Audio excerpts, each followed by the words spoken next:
Thanks, Chrissy. And thanks for RIU for having International Graphite present.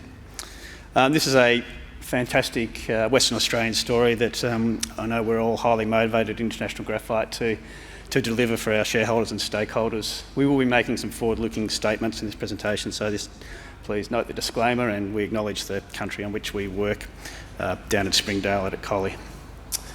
So as I said, our vision is at International Graphite is to become Western Australia's first fully integrated mine-to-market producer of graphite battery anode material.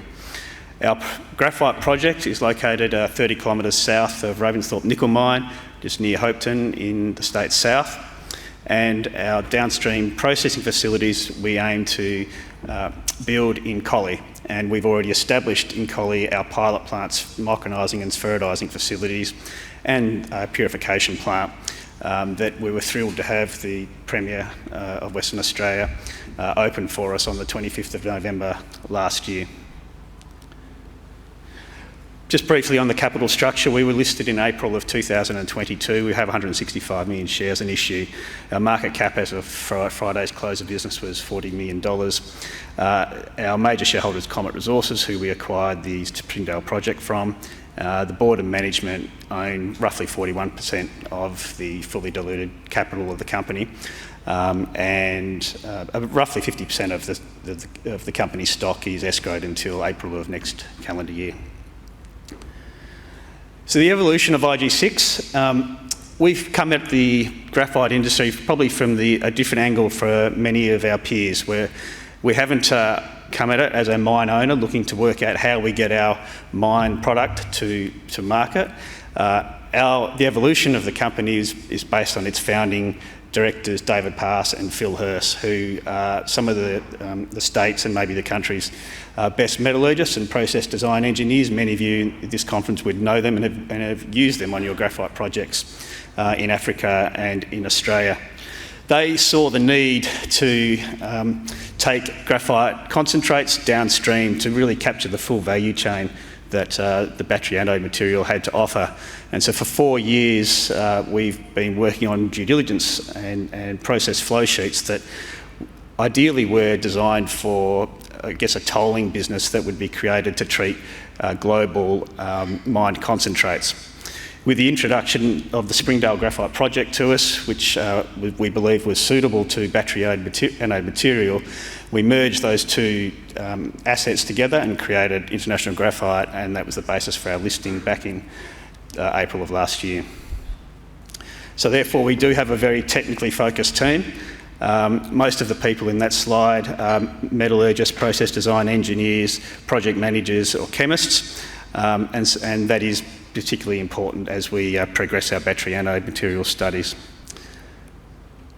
So this is probably maybe the most important slide of our deck that we put up when we present. It's the value chain for graphite. So all mine graphite is mined in the form of a graphite concentrate.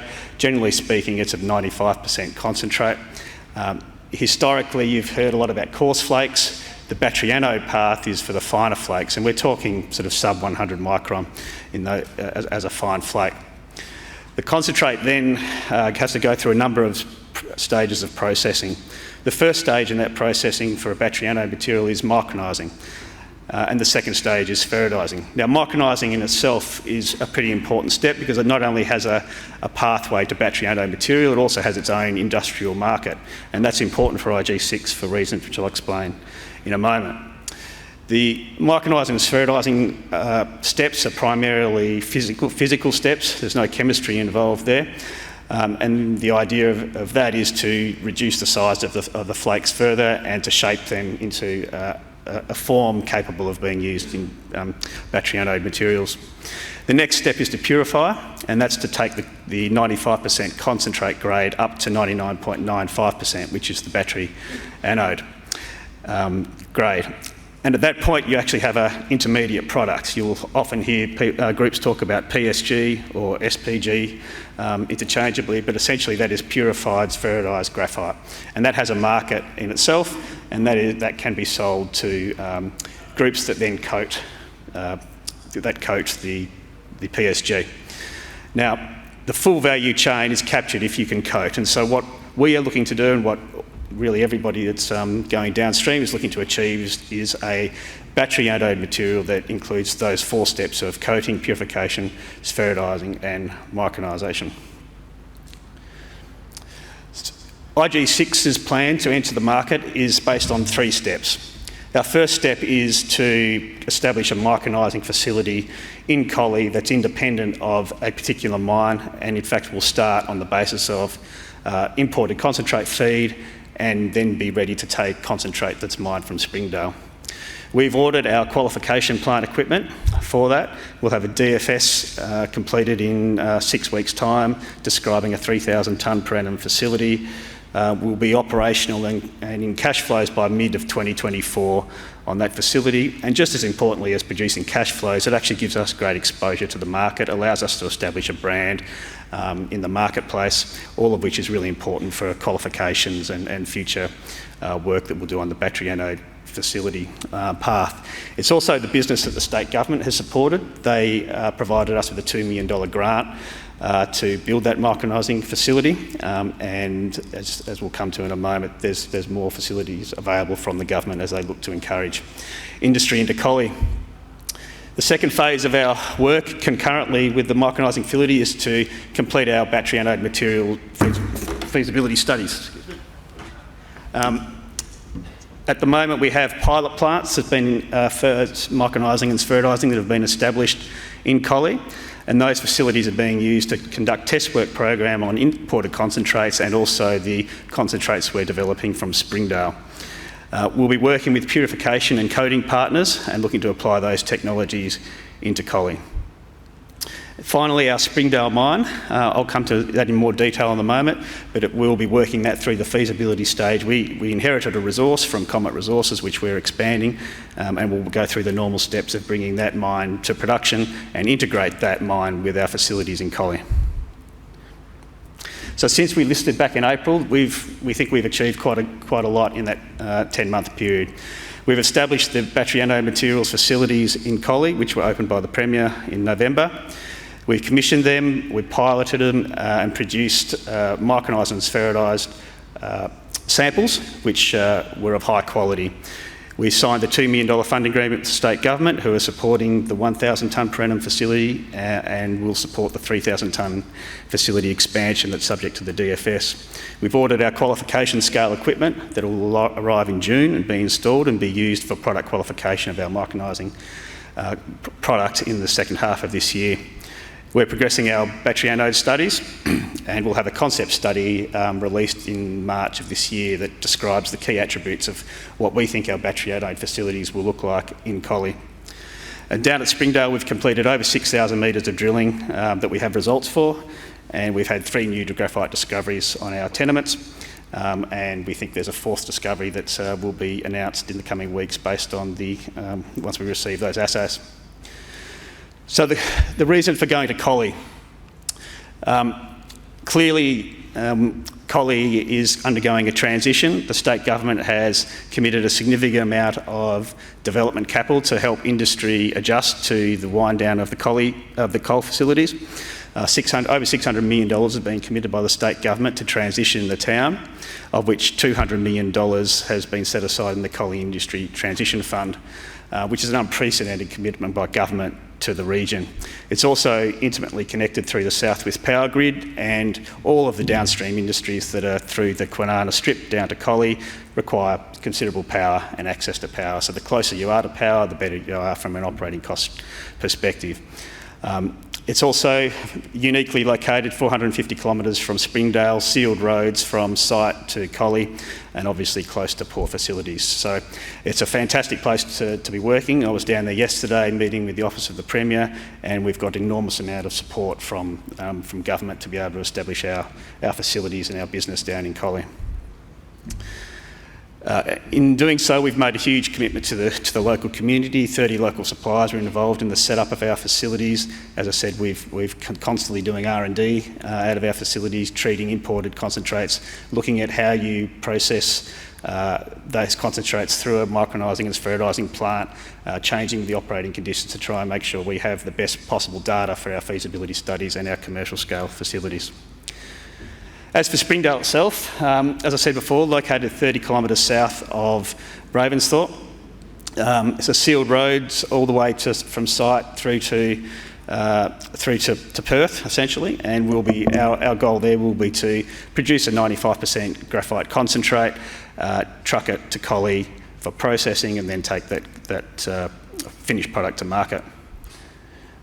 The project's 100% owned. We have 2 granted exploration licences, of 1 prospecting licence and 1 exploration licence under application. Permitting's commenced. The land that we're operating on is all farmland, so it's all been cleared previously. There ought not be too many in the way of fauna, flora, and associated challenges around permitting.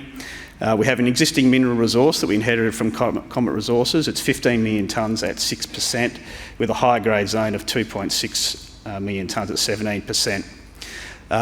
Comet Resources also handed over to us a significant aeromagnetic survey, which had been untested when we acquired it, and that has been the focus of our work since we acquired the property. The work that we also acquired had showed that the conventional flotation circuit would be appropriate to treat the graphite. It was a fine flake, and therefore it was suitable for battery anode material, and that had been completed by test work undertaken in Germany. So this is the topography and the aeromagnetic survey. We've done 6,000 metres of drilling. Our resource is just that hockey stick there and just there. That's the existing resource. We've basically been drilling in these areas here where you can see the anomalies to the far west. Over here, what's called SDE1. That'll be what we think is our 4th discovery. And in here at Central is where we've been drilling as well. So everywhere we've drilled, we've hit graphite mineralisation, and so we're very confident that this resource is significantly larger than what we've got currently described as mineral in inferred category. The deposit is going to be shallow. All of our drilling is open at 100 metres of depth, and we've pulled the holes at that point in time. So what's driving the opportunity? Very quickly, graphite makes 95% of the raw material in a lithium-ion battery anode. Up to 10 times graphite is used in a lithium-ion battery. 10 times more graphite than lithium is used in a lithium-ion battery. In Benchmark Intelligence estimate that 97 new flake graphite mines are required by 2035 to meet the lithium-ion battery demand, which is a considerable increase over where we're at today. And the world is seeking ethically and sustainably produced battery commodities, and that's what we have to offer, is a Western Australian-focused mine-to-market vision. I'll skip through. This is all driven again by electric vehicles and the uptake's breathtaking. I won't go through the numbers for you. These figures are off the International Energy Association's website and report of 2022. We need considerable new mines. Just briefly, government support. As I said, $2 million have been secured from the West Australian Government for our commercial scale micronising facility in Collie. $200 million has been announced for the Transition Fund to help business and industry set up in Collie. The Critical Minerals Office in Australia has just announced a $50 million facility. There's feasibility funding available, R&D tax rebates, and we've seen with a couple of our peers in the industry that export credit agencies are prepared to debt finance development projects. I'm going, Chrissy. So just to summarise, we think we've got the right commodity, we've got the right deposit in terms of its fines nature, we're in the right location. Western Australia is the best place to do business in the mining space. We believe we'll get early cash flow from our micronising facility in 2024. We'll undertake our BAM facilities, and we've got the technical team to be able to pull this off. Thank you.